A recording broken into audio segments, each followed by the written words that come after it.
Hey, it's Syd with Table Talk with Syd, another life memo as I'm sitting here in my car and it's raining outside.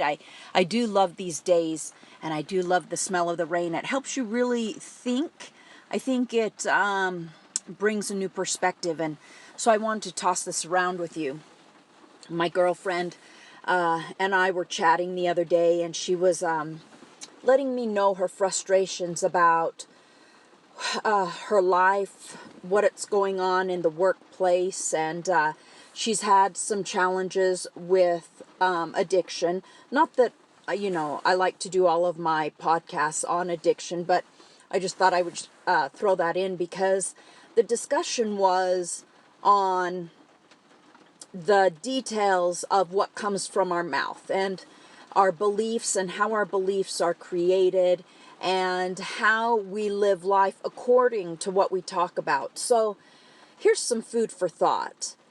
As you're moving around in your life and in your day, take into consideration that as you ponder and think on things. Now remember, pondering is deeper than thinking. Pondering's that thing that is looking deeper, further into your life, your future, the things you want to become, all the steps that you need to take in order to achieve and create things.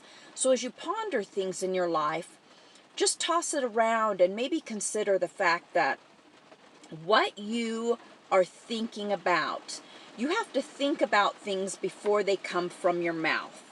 So as you think about things, and then one day when it finally comes from your mouth, that tells you that your soul has bonded with that belief. It may not be a strong belief, but you have created a belief for yourself. So you ponder on something, you think on something, it finally comes from your mouth, you say it. So then when you say it, you yourself hears that, and some way you relate to it. So when you relate to whatever you've just said, positive or negative, that means in some form you believe it.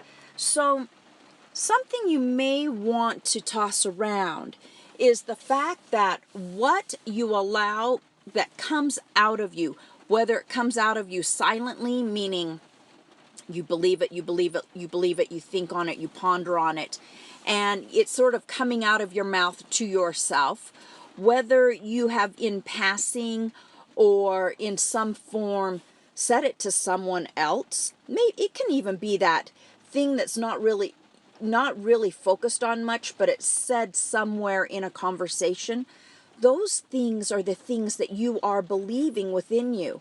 So you want to be aware of what you believe, the things that you chat about, the things that just sort of leak from you.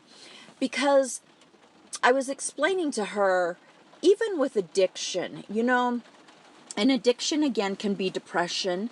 It can be actual alcohol, drugs. It can be overeating. It can be sex. Addiction's that thing that it is bred, it is brought up, and it is nurtured through negativity. So addiction has to start first, whatever that is, through the thought process, through the commitment to whatever it is you're thinking about. And then it has to come from what your soul begins to believe, and then what comes from your mouth. Then that is the thing that you begin to believe or believe about yourself. So whether we're just talking about how you see life, why life is the way it is for you, why you are blooming or not blooming, why you are successful or struggling more often, if you will take a moment to really look at what you talk about, what you focus on, what comes and leaves your lips, because those are the things that your soul has found a way to relate to communicate through, to live the rules of.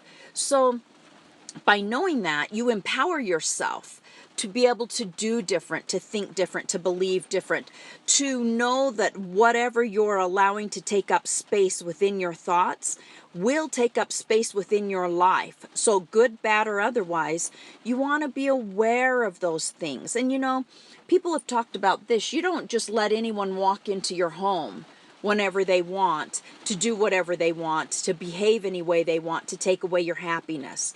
So you want to be cautious about what thoughts and beliefs and what you allow into your brain, into your soul, because it does take hold of you and it will own you. So whatever owns you, you want to make sure that you have chosen that you have controlled it, and that you are aware of it. Because things don't just happen to happen. We actually have to nurture that along. We have to have some kind of belief in it. Now, of course, things happen in life, but we have the freedom and the opportunity to find the point of view that we're going to choose, that we're going to ponder on, that we're going to associate ourselves with, that we're going to chat about. So with this discussion, toss it around. Look at it, really figure out in your life what you're doing for yourself to propel yourself to the place where you choose to be, or are you helping yourself to fall backwards and to have more challenges in life? Remember, in life, you will fall down, stand up, brush off, and move on. Talk to you.